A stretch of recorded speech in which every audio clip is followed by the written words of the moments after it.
Imagine for a moment stepping outside on a clear, crisp night thousands of years ago. There are no city lights, there is no smog, there is no modern pollution to cloud your view. There is only you, the quiet earth beneath your feet, and an endless, overwhelming ocean of stars stretching out in every direction. For our ancient ancestors, the night sky was not just a pretty backdrop. It was a map. It was a calendar. It was a grand cosmic storybook filled with gods, monsters, and divine forces that dictated the very rhythm of human survival. When the ancient Chinese looked up at those stars, they didn't just see random clusters of light. They saw guardians. They saw enormous, celestial creatures staring back at them, keeping watch over the edges of the universe. During the Han Dynasty, over 2,000 years ago, Chinese astronomers divided the night sky into four great quadrants. They mapped out 28 constellations, which they called mansions, and assigned seven of these mansions to each of the four cardinal directions. But they didn't just give them numbers or dry, academic names. They gave them life. They believed that the four corners of the world were protected by four immensely powerful, divine beasts. Together, they are known as the Sì Xiàng, they four symbols. These were not just mythical zoo animals, they were the physical embodiments of the natural world. Each creature was tied to a specific direction on the compass, a specific season of the year, and a specific element of nature. They brought the rain, they scorched the earth, they harvested the crops, and they froze the rivers. They maintained the fragile balance of the cosmos, ensuring that life could thrive in the center of the world. Tonight, we are going to travel to the four corners of the ancient world. We will meet the rulers of the wind, the fire, the frost, and the ice. Let's uncover the mystery of the four symbols. Our journey begins in the east, at the very beginning of the cycle of life. Here, ruling over the eastern skies, we find the first of our guardians, Qinglong, the Azure Dragon of the East. When you hear the word dragon, you might picture the terrifying, fire-breathing monsters of European folklore creatures that burned villages and hoarded gold in dark caves. But in ancient Chinese mythology, the dragon is entirely different. The Azure Dragon is a deeply benevolent, magnificent, and divine creature. It is a bringer of life, not a bringer of death. The Azure Dragon is bound to the season of spring. Think about what spring meant to ancient farming communities. After a long, brutal, and starving winter, spring was quite literally the difference between life and death. When the ancient astronomers saw the constellation of the dragon rising over the eastern horizon, they knew that the earth was about to wake up. There is an ancient saying, when the dragon raises its head, the spring rains fall. This ties perfectly into the dragon's element. Wood. In ancient Chinese philosophy, the element of wood does not just mean timber or fallen logs. Wood represents expansion, vitality, and upward movement. It is the unstoppable force of a tiny green sprout pushing its way through solid dirt to reach the sunlight. The Azure Dragon embodies this incredible, life-giving energy. Visually, the Azure Dragon is a masterpiece of mythical evolution. It is often described as having the horns of a deer, the scales of a giant carp, the claws of an eagle, and the sleek, powerful body of a serpent. Its scales are a brilliant, shimmering mix of blue and green, the colors of deep forests, fresh leaves, and the ocean. In Chinese culture, the east is the direction of the sunrise, representing hope, new beginnings, and creation. The Azure Dragon stands as a noble guardian, watching over the birth of the world every single morning, ensuring that the rains fall, the crops grow, and humanity has what it needs to survive another year. It is the ultimate symbol of nobility and grace. As the spring rains fade and the sun climbs higher into the sky, we turn our eyes to the south. Here the air shimmers with heat, and the skies are ruled by our second guardian, Zhuke, the Vermilion Bird of the south. Now, a quick point of clarification, people often confuse the Vermilion Bird with the phoenix or the Chinese fenghuang. While they are similar, and both are majestic, fiery birds, the Vermilion Bird is its own distinct elemental entity. It is an immortal spirit of the cosmos, older than the hills and made entirely of pure, radiant energy. The Vermilion Bird is the undisputed master of the fire element, and it rules over the season of summer. If the Azure Dragon is the gentle awakening of life, the Vermilion Bird is life at its absolute most intense peak. Summer is the time of high noon, of blistering heat, of passion, and of boundless, overflowing energy. It is the time when the world is wide awake and moving at a million miles an hour. The South in ancient Chinese cosmology was associated with warmth, sunshine, in the middle of the day. The vermilion bird perfectly encapsulates this. It is a creature of immense elegance and striking beauty. Legends say its plumage is made up of 5 vibrant colors, each representing a core human virtue: righteousness, propriety, wisdom, humanity, and sincerity. However, its dominant color is always a brilliant, deep vermilion red, the color of hot coals and blooming summer flowers. Because it commands the element of fire, the vermilion bird is also a symbol of good fortune, luck, and spiritual elevation. Fire, after all, always reaches upward. It consumes the old and brings warmth to the living. But do not mistake its elegance for weakness. The vermilion bird is a fierce protector. Its fire can purify the land, driving away dark spirits, disease, and bad luck.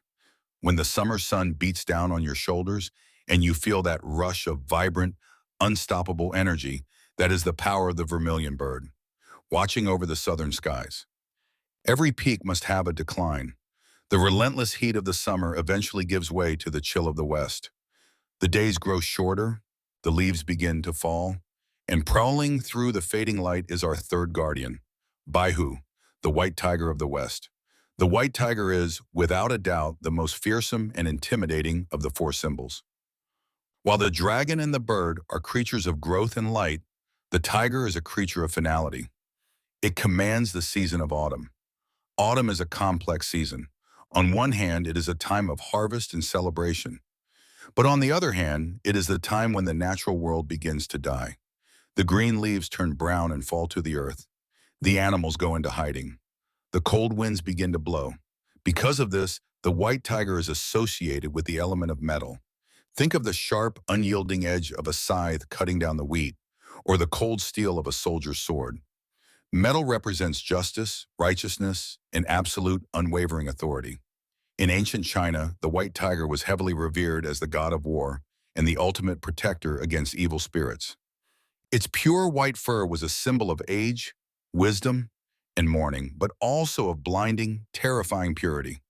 It was believed that the white tiger was so powerful, so fierce, that malevolent ghosts and demons would scatter the moment they heard its roar echo through the mountains. Military commanders would often use the symbol of the white tiger on their banners and their seals of authority. They prayed to the tiger for strength, courage, and victory in battle. But the white tiger was not a chaotic killer. According to legend, this magnificent beast would only appear when the emperor ruled with absolute virtue, or when the world was in desperate need of peace. It is the executioner of the changing seasons, putting the world to sleep so that it may eventually be reborn. Finally, we arrive at the bitter, freezing north. The world is covered in snow, the rivers are frozen solid, and the earth is completely dormant. Here, holding the line at the very edge of the world, is the most unusual, but perhaps the most resilient of the guardians, Xuanwu, the black tortoise of the north. I say unusual because Xuanwu is not just one animal. It is a profound mythological partnership. The black tortoise is always depicted as a giant, ancient tortoise entwined with a snake. But why? To understand this, we have to look at the philosophy of yin and yang, the balance of opposing forces. The tortoise, with its impenetrable shell, represents ultimate, unmoving defense. It is slow, steady, and practically indestructible. The snake, on the other hand, represents speed, agility, and a deadly, striking offense. Together, they create a perfect, harmonious warrior. The black tortoise rules over the season of winter and the element of water. Now, don't think of a gentle, babbling brook. Think of the deep, dark, terrifying depths of the midnight ocean. Think of the freezing, solid ice of a glacier. Water in this sense represents deep wisdom, mystery, and incredible endurance. Winter is a season of survival. It is a time to retreat, to conserve energy, and to outlast the darkness. The black tortoise is the ultimate symbol of longevity and immortality in Chinese mythology.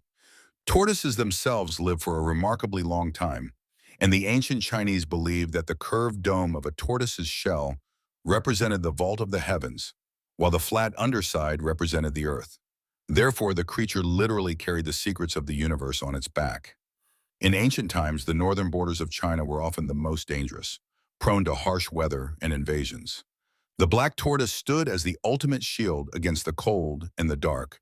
It reminds us that sometimes the greatest strength is not in attacking, but in having the endurance to survive the coldest, darkest nights. You might think our journey is complete, but there is one final piece to this ancient puzzle. In Chinese philosophy, a compass does not just have four directions. It has five: east, south, west, north, and the center. If the four symbols are the spokes of a wheel, the center is the hub that holds them all together. Standing in the center of the universe is Huanglong, the yellow dragon. While the other beasts represent the changing seasons and the shifting weather, the yellow dragon represents the element of earth. It is the solid ground beneath our feet. It represents perfect balance, stability, and harmony. Historically, the yellow dragon was the ultimate symbol of the Emperor of China. It was believed that the emperor sat at the center of the world, acting as the bridge between heaven and earth.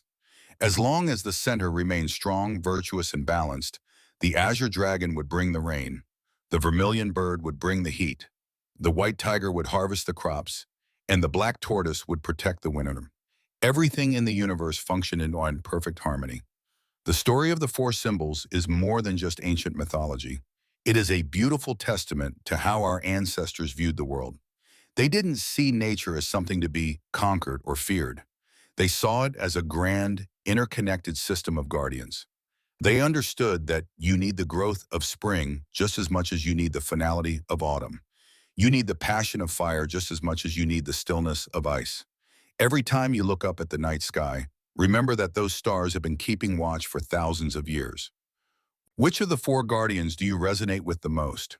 Are you drawn to the life-giving energy of the Azure Dragon, the fierce passion of the Vermilion Bird, the righteous strength of the White Tiger, or the enduring wisdom of the Black Tortoise? Let me know down in the comments below. If you enjoyed this journey into ancient mythology, please hit that like button, subscribe to the channel, and ring the bell so you don't miss our next campfire story. Until next time, keep looking at the stars and stay curious.